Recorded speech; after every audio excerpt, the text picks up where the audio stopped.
Dr. Sasanka, past head prefect of St. Joseph's College. A moment in life that I'd never forget. How was the university for you? Home for 6 years for me. It was a really nice experience, and the exposure is something that I'd value for a lifetime. And how would you comment on the academics?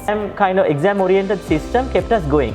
Individual setups for all of us where we had to do the microbiological practicals, and 14 in my group, so 14 of us got 14 sets. And our uni did a major part in academics as well as the... Was it helpful for you to pass off the ERPM examination? Academics aiming at ERPM was actually aided by studying at Vitebsk. How would you comment on the clinical training? It was pretty sufficient for us to graduate from there. Mr. Amila was my counselor, guiding us still after we passed ERPM also. He has been there. Whenever we needed something, they were always there. Burhan was taking us all over the place to buy shoes for winter and shoes for summer and everything. So they were there to guide us all the way throughout. We call him Dinesh Ayya or Dinesh Anna. Dinesh Anna, you just have to give a call. He'll keep all his other work aside and he'll dedicate yourself. He's the doctor who comes to our level to solve our problems. I have friends with other people who are coming from other universities.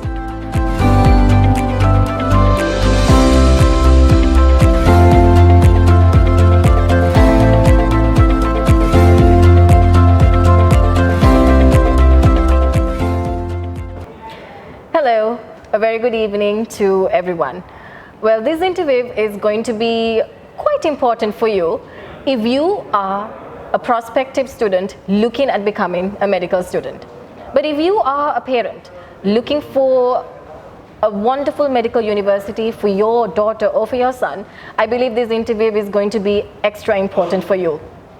Well, today's discussion, or rather today's interview, is with someone extra special for people like you. As we have Dr. Sasanka with us here today, past head prefect of St. Joseph's College here with us. Now, what makes Dr. Sasanka extra important at this position? Well, let me tell you why. Dr. Sasanka is one of the batch toppers at the Vitebsk State Medical University, and I am honored to say that Dr. Sasanka became one of the top 50 performers at the recently held ERPM ACT16 examination in Sri Lanka for the year 2022. Congratulations, Doctor, on your achievement. Thank you. So, question number one, how does it feel to be considered as the best, one of the best top 50 performers of the ERPM exam? Obviously I'm happy, as in the first time I got my results, I was like, this is something that I couldn't believe. As in, I got my exams in the first set of exams. That was in Peradeniya. I had like 9 days of preparation for the exam, and I had to pull through. It was like a dream coming true, and I mean, I was overjoyed to see the results, and like I was going through thrice to see whether I have actually passed. And yes, I had, and that was like, I don't know, a moment in life that I'd never forget. Yeah. And we've heard a lot of stories about countless amounts of parents, students saying that this exam is extremely tough. And what is this myth? Is this a myth? Is this a reality?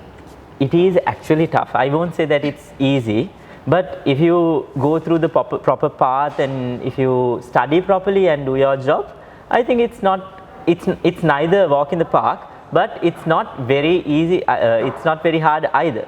So if you go through the proper path and study while you are in uni, and after uni also, when you come to Sri Lanka, you have to follow the proper course, and then you can get through it in your first shot itself. That's great. So Dr. Sasanka over here took part in this examination and also got through the examination in the first attempt itself. So that's something to be extra proud of, right? Okay. So Doctor, I need to know your view about Vitebsk State Medical University. How was the university for you? Vitebsk State Medical University was home for 6 years for me. When I went there, it was a strange country. I mean, we didn't know Russian at all the first time we went. And then there were so many seniors who helped us, I mean, including Dr. Burhan, and Dr. Dinesh was there as a senior. As soon as I went, they were in their 6th year. So they were very caring, and they showed us the rooms and everything. They helped us, they guided us within the country. And when we couldn't speak Russian, they helped us in that aspect also, and they took us everywhere to, I remember Burhan, we call him Burhan, Dr. Burhan, was taking us all over the place to buy shoes for winter and shoes for summer and everything. So they were there to guide us all the way throughout. So starting from that moment until we came to the 6th year and we graduated, that was home for us. That is the place where my cultural abilities were brought forward. Back when I was in school, I would say that I never did this cultural stuff much, as in I didn't know Canadian dancing at all. But I went to Belarus and I learned Canadian dancing, and finally I had to perform a duet in Canadian dancing on a main stage in one of the concerts in Belarus. So in that aspect, and also apart from that, talking about the celebrations we have there, it all happens in a grand scale than we do it in Sri Lanka here. Okay. As in, I was telling my mom, to be honest, okay. This few months ago we had Vesak. Yes. I mean, it was last month. So during Vesak, I was telling my mom, Amme, we were celebrating Vesak there back in Belarus much better, in a much better way, in a grand scale than actually we do in Sri Lanka right now. So it was a really nice experience, and the exposure is something that I'd value for a lifetime. Exactly. So now, if you feel like you would miss home when you go overseas, I guess Vitebsk State Medical University will you won't miss home. Trust me. First, I think I might have cried in my first year during Christmas, because I'm a Catholic. And during first year at the Christmas Mass, tears were pouring down. I mean, honestly speaking, it's the event where we go to Mass as a family. And then the one next to me, the girl next to me, she was a Tamil. Okay. And she was right there. She looked at me, and then she knew that this is happening and I'm missing home. She quickly hugged me, and that was it. That was the only time that I missed home for all 6 years. After that, it was just home again there. That's wonderful to hear, Doctor. Yeah. Absolutely wonderful. Now, with the extracurricular and with the celebrations being on the top list and being extravagant in terms of celebration, how would you comment on the academics, the exposure you get as an academic medical student? Okay, academics of course is really good, as in starting from first year they have these type of assessments or assignments, we'd call it. They call it control exams, which points you towards studying. Even if you go astray, as in, suppose now some might be thinking that you do only the cultural activities there, you don't do your academics there, but then if you do not pass one of those controls, you will have to repeat the control, for which you have to pay again. And paying is all right, we might say, but then that entire process of paying, you have to go to the dean's office, you have to get a slip, you have to go to the bank again, pay that, come back to the dean's office. That is a mess. That is a bit of too extra work than what you are actually supposed to do. So might as well get done with it after studying in one go. So those are the control exams that we have, which directs us to the path that we have to, like, as in, you have to study to get through med school. So apart from those, there are major exams, as in like at the end of terms we have proper exam. If we don't pass those, they give marks, for which we had to take more than 4. If we don't pass those, we had to repeat the exams. So I mean, those exam oriented system kept us going, even though it was as in both the aspects of life were there, the cultural aspect and the academics itself. So how supportive were the lecturers for you, and how would you comment on the facilities you have in terms of your support towards academics, facilities towards academics? It was actually, you can't complain, as in for a foreign university where foreign students are accepted, international university where foreign students are accepted.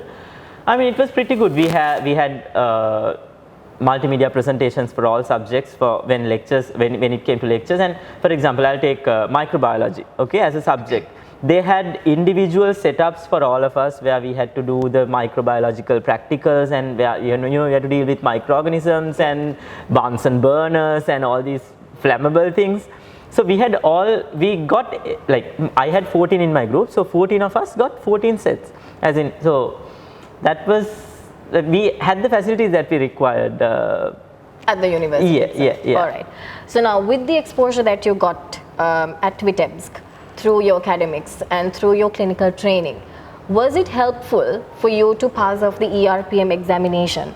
or do you think you require more training when you come to SL? How sufficient was the education you got from Vitebsk to pass the exam here? Honestly speaking, after coming from Belarus, you have to learn a lot because the system is entirely, not entirely, you can't call it entirely different, but there are some new diseases here, not new diseases, some diseases which we study here particularly. For example, I'll take dengue as an example. Dengue, we have ample cases in Sri Lanka which we don't find back in Belarus. So in Belarus, we might just know that dengue is a disease that is transmitted by mosquitoes. So which like here you have to learn a proper management when it comes to that proper disease. So the system is a bit of, there's a bit of a difference, but then going through med school and learning those basics, their physiology, all that, and pathophysiology, pathanatomy, it helps a lot when you're like getting in the path of ERPM. And the ERPM, when you study for ERPM, there's a particular syllabus you have to follow. So if you don't know the basics for it, it will be pretty hard for you to get there. So you have to start from basics and then come there. Which was not the case when we studied back in Belarus and came here, because the basics were already engraved. So it was pretty good. I mean, academics aiming at ERPM was actually aided by studying at Vitebsk State Medical University. How would you comment on the clinical trainings? Now, we very clearly know that Vitebsk State Medical University is a government university. Yes. And you get to extremely get yourself involved in clinical trainings towards government hospitals. How supportive do you believe the government hospital training would be for a medical student? How would you comment on it? I mean, you need the exposure to patients, and the thing there is, until the third year you learn Russian as a subject. So you get the hang of Russian also, because the patients speak only in Russian there. So after the third year only you start your clinicals. Like with third year you start managing with the dummies, and then you have to, in your fourth and fifth and sixth years, you have to manage with actual patients. So actually we got the exposure that we required, and then for ERPM also you have to come back to Sri Lanka. I'm not saying it's a no, you have to come to Sri Lanka and then go to the Ministry of Health and get yourself assigned to a particular hospital here for practicals. But then the exposure that we got there by talking to patients and examining patients was pretty sufficient for us to graduate from there and come back here as doctors. Now you made a very important point over there. The learning of Russian language. In your experience, how easy was the language for you? How long did it take you to get, I mean, how the fluency of the language? I love Russian as a language, as in, it's a very nice language. Most people say it's like talking English backwards, but it's a really nice language if you can get the hang of it. I loved Russian because since first year we had to learn Russian as a subject. So by third year I was pretty alright. Now I've forgotten. It's been like a year I've been here. But still I have my Russian friends. I mean, I have a friend here, a Russian friend who is in Sri Lanka. I talk with her often to like keep polishing my Russian. It's not a hard language to learn. I mean, there are harder languages, much harder languages. Chinese, Mandarin and all these Arabic languages are much hard. But Russian is pretty easy, I would say. For me, it was actually a walk in the park. Russian was pretty interesting for me. So personally talking and my personal aspect, it's a pretty good language and you can get the hang of it easily. So now if you are quite timid about learning Russian language, well, you can hear it from Dr. Sasanka, who says that it could be a walk in the park. So now we did speak about your academics, your clinical training. I want to ask you something quite personal now. When we send a girl to Belarus, a common question a parent would ask would be the safety. Now for you as a boy, how safe was Belarus for you? As a boy? Yes. Okay, as a boy it was pretty good. I mean, hostel had its deadlines. We were supposed to come back to the hostel by 11, the latest. So if it was later than that, it was a long process. They still take us in, but they write our names and it's a long process. So to avoid that, we had to come before 11. So, and for a boy, it's not a big problem at all surviving in a foreign country. That's my personal experience, I'm saying. For me, there were no problems. Through my entire 6 years, It was pretty good. Yeah, it was pretty good. Zero problems came up for me. That's great. Yeah. So you were in the hostel for the entire 6 years. All 6 years I stayed in the hostel in my room 703 from the beginning until I graduated and left the country. On the same bed. I have 2 photos taken on the first day and the last day on the same location. How was the experience inside the hostel with your hostel mates? This is what. When I went to the hostel back in 2015, they were the best rooms in the hostel, which ultimately in my last year ended up becoming the worst rooms in the hostel. Right. As in the rooms got renovated while my stay, like when I stayed there. So, but still, until my 6th year, I didn't have any problem with the hostel room, which is actually a pretty good thing because I wouldn't have stayed back in the hostel. I would have shifted to an apartment if it had any shortcomings inside the hostel rooms. But I had a pretty good roommate who also got through the ERPM exam in one go. And it was actually the 2 of us, we had a nice time in that room, and 703 is home. I still miss that room. Alright. I would rather call that my room than the actual room that I have at home. Alright. Yeah, so many memories there, the studying and sitting on the windows, chatting, dancing, everything happened inside that room. So it was, hostel is pretty good. I mean, if parents want to send their children to the hostels, you can actually, I'm telling you, you can send your children to the hostels because hostels are renovated now. After your children experience the hostels, if they still have any shortcomings in the hostels, then you can look somewhere else, as in apartments are always available. But in my personal experience, I'm saying the hostels were pretty good for me. Yeah. All right. So if you're looking at staying in the hostel or if you're looking for an apartment, well, I believe hostel life gives you plenty of reasons to miss Belarus, right?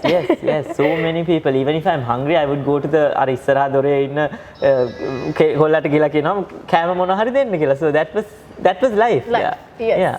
So doctor, now when you were looking for universities, right? I'm sure you must have had plenty of options to look at. Yes.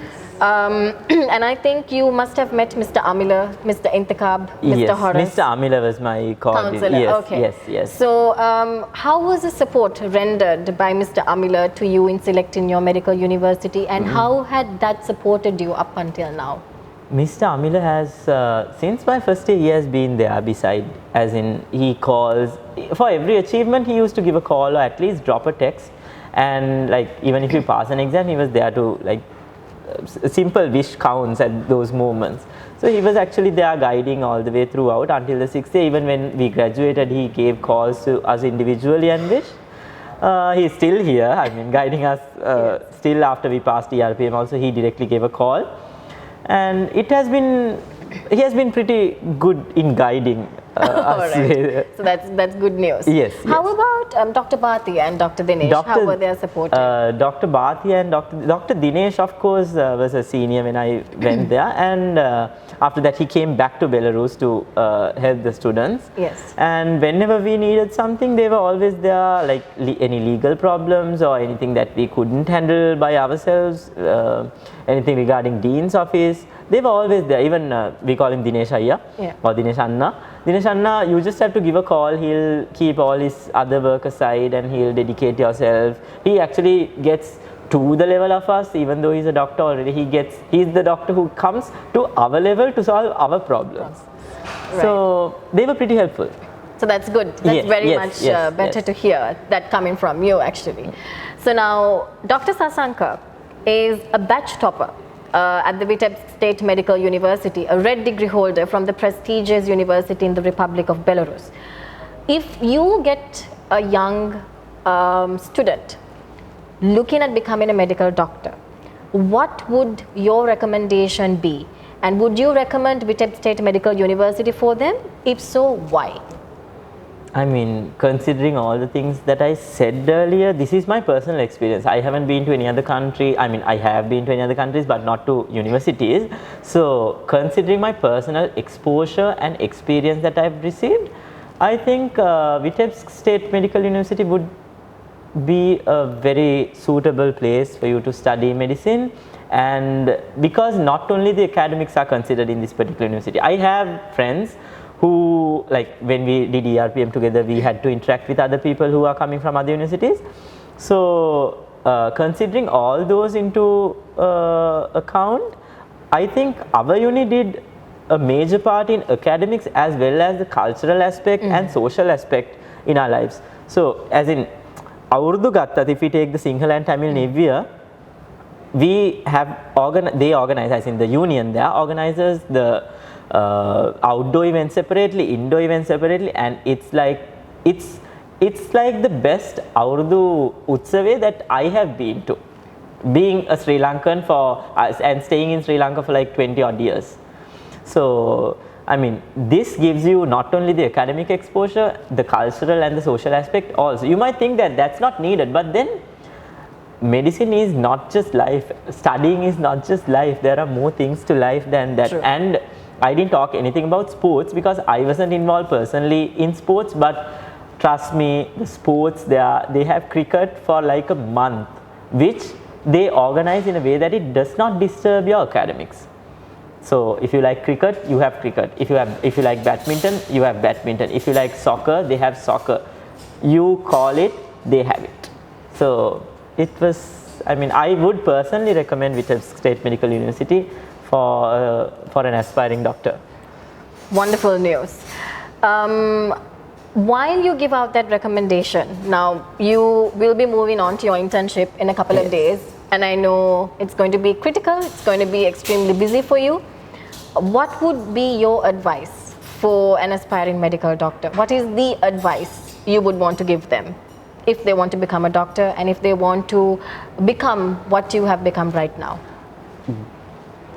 Okay, throughout the course of medicine, I can't say that you don't have to study, because you should study and you need it for life. Otherwise, it will be all lies. You will get a degree which is not valid. I mean, in you will know for yourself, I didn't do anything to get this. But obviously, you will have to go through so many hardships, so many sleepless nights, you have to burn the midnight oil. You have to study and also consider inculcating all these good qualities in you while getting there, and exposing yourself to the social and cultural and the athletic aspect of life too, because we are still teenage. I mean, I'm not a teenager, but then you are still teenagers, most of them. Yes. So get all those aspects inculcated to life while you go there. Then you study, you graduate, come back to Sri Lanka. If your aim is to do ERPM, come back to Sri Lanka. Study, forget all the other aspects of life. Those particular, like 3 months to 6 months might be your maximum time that you have left to pass. Exactly. So during that time, study. Don't go anywhere, don't go out partying. Focus on that, get through ERPM, and then you can travel anywhere you want, within the country or outside the country. If you get through, you will have that happiness also with you when you travel. So that's what I did. Luckily, I had my exams early, so I got more time to travel. Yes. So yeah, that's what I've got to say to you. If your goal is to graduate from a foreign country and come back here and be qualified by Sri Lanka Medical Council as a doctor. Thank you very much, Doctor. Now, if you've been watching this video up until now, you'll realize what exactly you need to have in your mind: a passionate young medical student, right? Now, Dr. Sasanka, we've taken a lot of your time. I know the future is waiting for you in terms of, doing whatever that you're supposed to do as a medical doctor. And I wish you all the very best from the bottom of my heart. Thank you. We are actually honored to have you here because, number one, you've been a batch topper at the university and you've topped the merit list for the best top 50. And thank you so much. The honor is all mine. The pleasure is all mine to be here. Nice. So if you are a Josephian and if you want to be somebody like Dr. Sasanka, well, this is your chance. We are always here to help you, all of you. So thank you very much for watching this video and stay tuned. Thank you very much, Doctor. You're welcome.